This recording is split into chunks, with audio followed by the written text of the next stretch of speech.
Je passe la parole à Madame Colette Bappel, qui est infirmière coordinatrice au sein du réseau depuis sa création.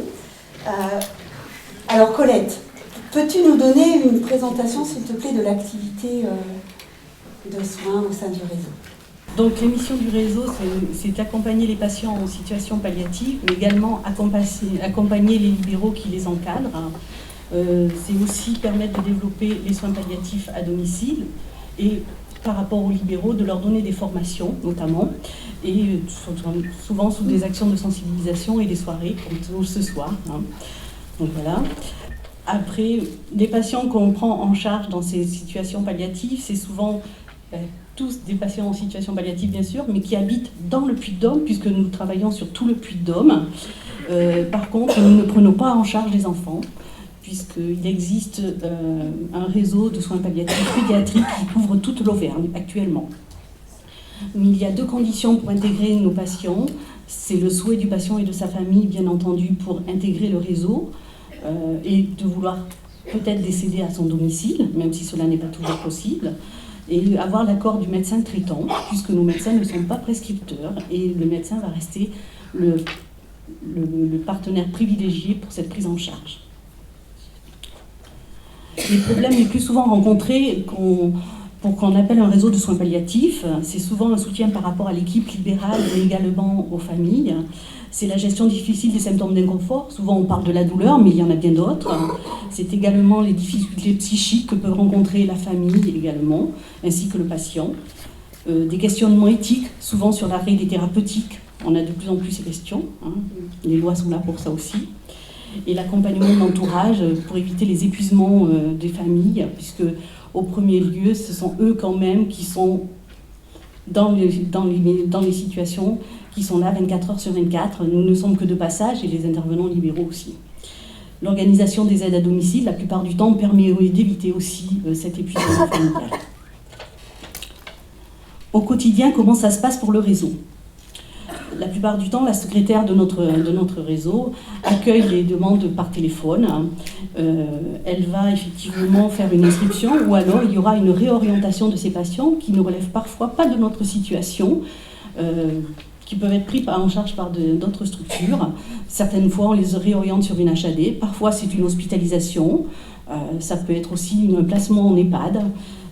Et la demande peut venir vraiment de tout le monde, c'est-à-dire que aussi bien les patients que leurs familles peuvent nous interpeller pour prise en charge de ces patients, mais également cela peut être des intervenants libéraux, aussi bien le médecin que l'infirmière, mais la plupart du temps ça peut être aussi des auxiliaires de vie. On a des assistants sociaux de l'APA qui nous appellent, tout intervenant peut nous appeler, même des pharmaciens, ça arrive.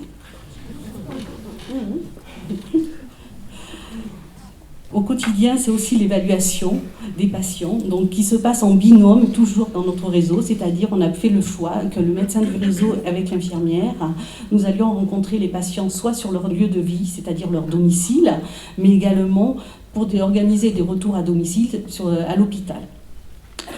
Lors de cette évaluation, on va effectivement voir la faisabilité de ce retour, voir si c'est possible. On va évaluer la situation médicale, mais également évaluer la nécessité d'aide au domicile, évaluer le soutien psychologique s'il y en avait besoin, et se renseigner auprès des libéraux, bien entendu, puisque ça sera eux qui vont prendre en charge quand même ces patients-là. Nous ne sommes là que pour les épauler. C'est la disponibilité du tissu professionnel. Dans un deuxième temps, une coordination va être faite avec le médecin traitant et à son cabinet la plupart du temps, mais elle va regrouper aussi tous les acteurs de terrain. Et quand je dis tous les acteurs de terrain, c'est-à-dire il n'y a pas que le médecin, l'infirmière, il greffe également le pharmacien, le kinésithérapeute, des orthophonistes, il y en a, les auxiliaires de vie, les SIAD. Voilà, tous ces partenaires vont se retrouver chez le médecin pour pouvoir parler et discuter de cette situation. La coordination va essayer d'harmoniser, bien entendu, et de coordonner une stratégie de soins adaptée à la situation, qu'elle soit cohérente en fonction de cette situation et éventuellement de son évolution également. L'accompagnement, vous le savez, ne peut être dans ces situations que multidisciplinaire. C'est pour ça qu'elle elle se fait en présence de tous ses partenaires. Elle va permettre de mettre en commun et de confronter toutes les observations qu'on va pouvoir faire et qui seront complémentaires. Parce qu'on sait bien que la plupart du temps, nous n'avons qu'une vision partielle et limitée dans le temps de ces situations, puisque les infirmières ne passent que de temps en temps, les auxiliaires de vie, on reste un moment, quand le médecin passe, il y aura une autre situation à ce moment-là. Hein. Et c'est le fait de rapporter tout ce qu'on a pu observer qui va nous permettre de faire un projet cohérent. Lors de cette coordination, du coup, on va aborder et analyser les besoins et les difficultés qu'il y a à domicile, mais également les objectifs de soins que l'on va se fixer, bien entendu en partenariat avec le patient. Hein, il ne va pas être exclu de ces objectifs, bien entendu. On va essayer d'adapter les moyens, organiser la permanence de soins également, et anticiper les situations de crise en prescrivant effectivement peut-être des médicaments que l'on aura à domicile, que les infirmières libérales ou avec les médecins pourront venir injecter en cas de problématique à domicile. Ça peut être la nuit, les week-ends.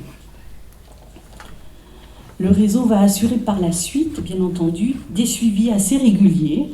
Cela va passer par des réunions d'abord dans un premier temps avec nous, l'équipe du réseau. Tous les lundis, on se réunit pour parler de toutes les situations que nous avons vues dans la semaine et de tous les contacts que nous avons pu avoir. Ces suivis, après, peuvent être réguliers avec les infirmières du réseau, puisque nous y passons régulièrement, une fois par semaine, tous les 15 jours ou tous les mois, en fonction des situations. Puisqu'on intervient aussi sur tout le Puy-de-Dôme, donc quand on a une prise en charge assez importante, effectivement, on est des fois limité. Les suivis, c'est également des contacts réguliers avec les équipes des services hospitaliers qui sont les référents de ces patients, mais également avec les intervenants libéraux. Cela permet de faire ce lien entre la ville et l'hôpital, ce à quoi le réseau est disposé normalement à faire. C'est aussi une intervention directe de la psychologue qui a des fois des demandes, mais également de l'assistante sociale auprès des patients et de leur famille, en sachant que ces intervenants de Palliadome peuvent par la suite, même après le décès, aller à domicile pour soutenir les familles. Et puis le médecin de Palliadome peut réévaluer des situations également à domicile si le médecin traitant le demande ou si la situation devient compliquée.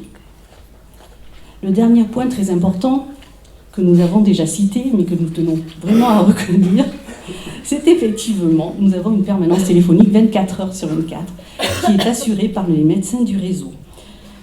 Elle permet aux libéraux et aux familles d'avoir un interlocuteur donc médical à toute heure afin de gérer les situations de crise. Ça ne nous arrive pas souvent parce que les patients et les familles sont quand même, respectent notre vie aussi. Ils ne nous appellent vraiment qu'en cas de difficulté. Et on voit pour eux combien c'est extrêmement important de pouvoir se confier à un moment où il y a des difficultés à domicile. Et finalement, Palliadome, au bout de 10 ans, c'est quand même 2345 demandes de prise en charge. C'est 1733 évaluations de situation que nous avons fait. C'est plus de 1483 patients inclus dans le réseau.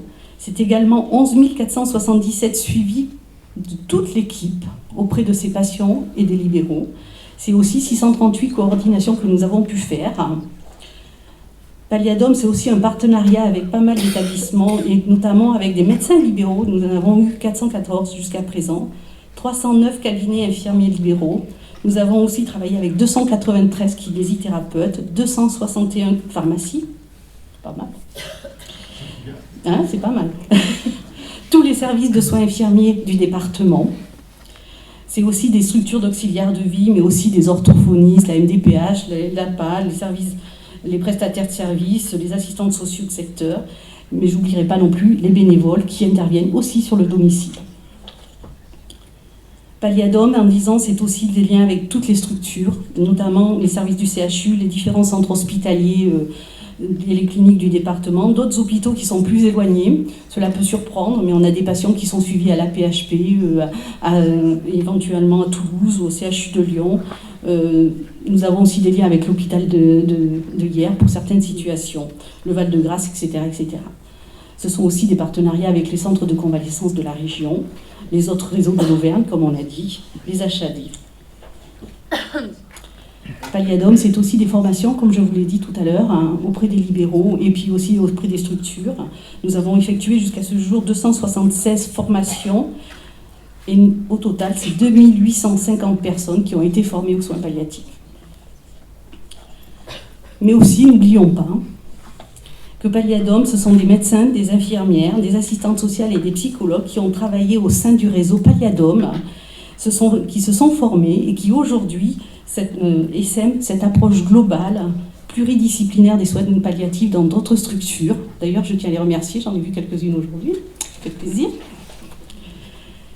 Et maintenant, après 10 ans, Palliadome, c'est une équipe pluridisciplinaire et de compétences multiples, d'expériences hospitalières et extra-hospitalières, avec 2 médecins coordonnateurs, 2 infirmières, une psychologue, une assistante sociale, une secrétaire et une cadre.